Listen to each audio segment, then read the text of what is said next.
কোটা আন্দোলন নিয়ে যুক্তরাষ্ট্রের বক্তব্যে ক্ষুব্ধ বাংলাদেশ। সহিংসতা উস্কে দেওয়ার শঙ্কা, বিশ্ব গণমাধ্যমের শিরোনাম শিক্ষার্থীদের বিক্ষোভ। নিউ ইয়র্ক পুলিশে যোগ দিলেন আরও 29 বাংলাদেশি। জমকালো আয়োজনে অভিষেক, পেশাদারিত্বের সঙ্গে দায়িত্ব পালনের আহ্বান সিটি মেয়র এডামের। এবং যুক্তরাজ্যের ম্যানচেস্টারে হয়ে গেল ঈদ উৎসব। পিঠা মেলায় খাবারের পসরা, ভিনদেশে দেশীয় সংস্কৃতি ও কৃষ্টি তুলে ধরায় খুশি প্রবাসীরা। স্বাগত প্রবাসী নিউজ 24 সংবাদে। আপনাদের সাথে আছি আমি সোহাগ বক্স। দেখছিলেন সংবাদ শিরোনাম। দর্শক, পল্টনে বিএনপি কার্যালয়ে অভিযান চালিয়েছে ডিবি। আমরা সরাসরি যাচ্ছি, সেখানে আছেন আমাদের সহকর্মী জুবায়ের সানি। সানি, সবশেষ কি তথ্য আছে অভিযানের? ধন্যবাদ সোহাগ। ডিবির অভিযানটি কিন্তু এখনো চলছে এবং কিছুক্ষণ আগেই ডিবির প্রধান হারুনুর রশিদ আমাদেরকে ব্রিফ করেছেন এবং সেখানে তিনি যেটি বলেছেন যে বিএনপি কেন্দ্রীয় কার্যালয়ে অভিযান চালিয়ে তারা বিপুল সংখ্যক ককটেল উদ্ধার করেছেন, সেটি প্রায় 100-র বেশি। এছাড়া দেশীয় অস্ত্র, পেট্রোল বোমা এবং পেট্রোল বোমা সহ 7 জনকে তারা আটক করেছেন এবং সেই 7 জন কিন্তু বিএনপির বিভিন্ন পর্যায়ের নেতাকর্মী। এবং হারুনুর রশিদ যেটি বলছিলেন যে বিএনপি এই কোটা আন্দোলনকে ভিন্ন খাতে প্রবাহিত করার একটি চেষ্টা করেছিল এবং সন্ধ্যায় প্রেস ক্লাবে যে বাসে আগুনের ঘটনা, সেটিও কিন্তু তারাই করেছে বলে তারা ধারণা করছেন। এবং আমরা যখন এখানে আসি তখনও কিন্তু এখানে কয়েকটি ককটেল বিস্ফোরণের শব্দ আমরা শুনেছি। তো এখন যে ককটেলগুলো উদ্ধার করা হয়েছে সেগুলো নামিয়ে আনার কাজ চলছে। সেগুলো কিছুক্ষণের মধ্যে বিএনপি কেন্দ্রীয় কার্যালয়ের থেকে বাইরে নিয়ে আসা হবে। তো দেখতে পাচ্ছেন যে বিএনপির নয়াপল্টনের সামনে যে রাস্তাটি রয়েছে, পুরো রাস্তা বন্ধ করে দেওয়া হয়েছে এবং সেখানে কিন্তু গোয়েন্দা পুলিশের একটি বড় অভিযান আমরা বলতে পারি সেটি তারা চালিয়েছেন এবং সেখানে বাথরুমের মধ্য থেকে প্রায় 100-র বেশি ককটেল তারা উদ্ধার করতে পেরেছেন।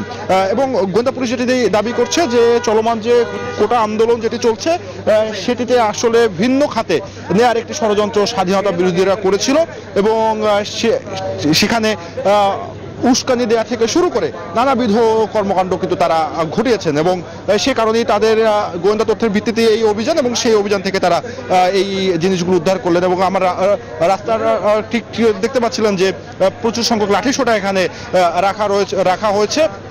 তো বলা যায় যে এখনো কিন্তু ডিবির যে অভিযানটি সেটি এখনো চলছে। কিছুক্ষণের মধ্যে যে উদ্ধারকৃত যে ককটেল সেটি প্রায় 100-র বেশি ককটেল রয়েছে, সেগুলো বের করে এনে নিষ্ক্রিয় করার যে কাজ সেটি শুরু করা হবে। তো সোহাগ, এই ছিল আমার কাছে নয়াপল্টনের ডিবির যে চলমান অভিযান তার সর্বশেষ তথ্য। সানি, আপনাকে ধন্যবাদ। কোটা আন্দোলনে সোমবার 2 জন নিহতের তথ্য দিয়ে যুক্তরাষ্ট্র যে বক্তব্য দিয়েছে তা অসত্য ও ভিত্তিহীন, এমন দাবি করে এর প্রতিবাদ জানিয়েছে বাংলাদেশের পররাষ্ট্র মন্ত্রণালয়। এমন ভিত্তিহীন তথ্য দেশে সহিংসতা উস্কে দেবে বলে শঙ্কা প্রকাশ করেছে ঢাকা। বাংলাদেশে কোটা সংস্কার আন্দোলনে বিভিন্ন স্থানে সংঘর্ষের ঘটনায় উদ্বেগ জানিয়েছে যুক্তরাষ্ট্র। সেই সঙ্গে কোটা বিরোধী আন্দোলনকারীদের উপর হামলার নিন্দা জানিয়েছে মার্কিন পররাষ্ট্র দপ্তর। জানায় বিষয়টি পর্যবেক্ষণ করছে ওয়াশিংটন।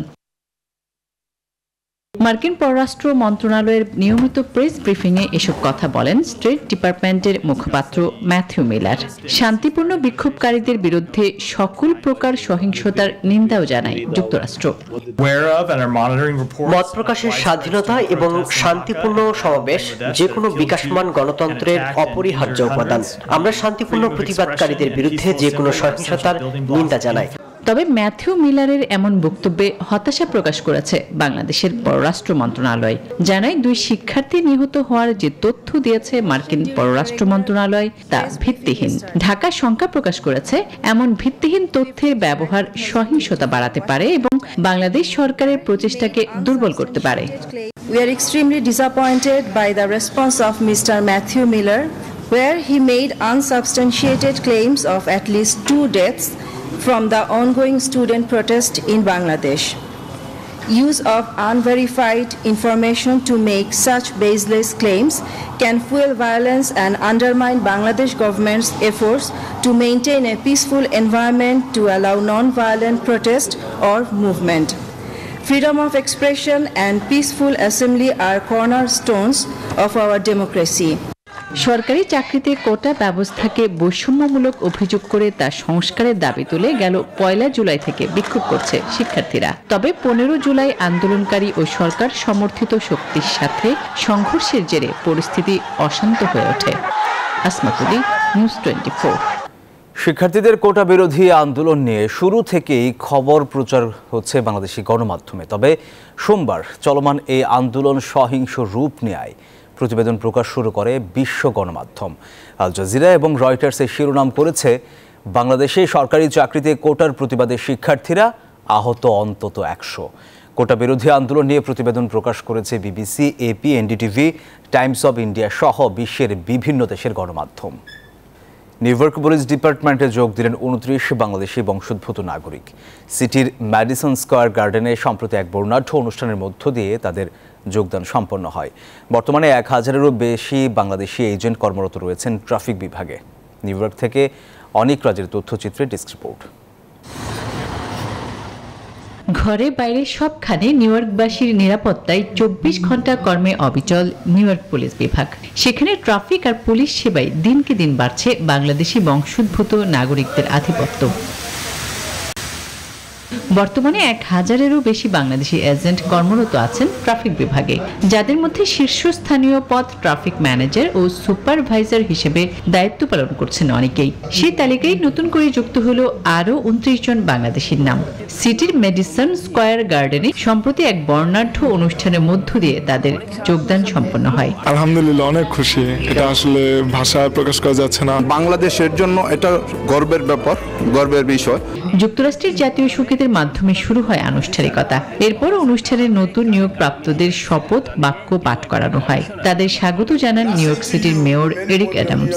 এ সময় তাদের পেশাদারিত্বের সঙ্গে দায়িত্ব পালনের কথা মনে করিয়ে দেন। সম্মানজনক পেশা ও ভালো বেতনের জন্য অনেক বাংলাদেশি এখন যোগ দিচ্ছেন এনওয়াপেডির ট্রাফিক বিভাগে। বর্তমানে ১,০০০-এরও বেশি বাংলাদেশি এজেন্ট কর্মরত রয়েছেন ট্রাফিক বিভাগে। আসমাতুলি, নিউজ 24। কারবালা দিবস উপলক্ষে ওয়ার্ল্ড সুন্নি মুভমেন্ট, ওয়ার্ল্ড হিউম্যানিটি রেভলিউশন যুক্তরাজ্য শাখার উদ্যোগে পূর্ব লন্ডনের হোয়াইট চ্যাপেলে শোক র্যালি অনুষ্ঠিত হয়েছে। এর আগে অনুষ্ঠিত হয় সমাবেশে সভাপতিত্ব করেন সংগঠনের যুক্তরাজ্য শাখার আহ্বায়ক নুরুল ইসলাম রাহাত। আব্দুল করিমের সঞ্চালনায় এতে বক্তব্য রাখেন আকরামুজ্জামান আহমেদ চৌধুরী, মাফিকুল ইসলাম, মোশাররফ হোসেন আজাদ, সাংবাদিক হেফাজুল করিম রাকিব সহ আরও অনেকেই। গ্রেটার ম্যানচেস্টার বাংলাদেশ অ্যাসোসিয়েশনের উদ্যোগে ঈদ উৎসব ও পিঠা মেলা অনুষ্ঠিত হয়েছে। এসব আয়োজনের উদ্বোধন করেন সহকারী হাই কমিশনার কাজী জিয়াউল হাসান। বক্তব্য রাখেন লেবার দলীয় এমপি আফজাল খান, বীর মুক্তিযোদ্ধা ডাক্তার নজরুল ইসলাম, লুৎফুর রহমান, এনামুল ইসলাম, মান্নান খান, মাহমুদুর রহমান মাসুম সহ আরও অনেকেই। পরে বাহারি পিঠার পরশা সাজিয়ে বসেন দোকানিরা, সাথে ঝালমুড়ি, দেশীয় ফলের দোকান, যা মেলা প্রাঙ্গণকে পরিণত করে এক টুকরো বাংলাদেশে। শেষে মনোজ্ঞ সাংস্কৃতিক অনুষ্ঠান মাতিয়ে রাখেন উপস্থিত দর্শকদের।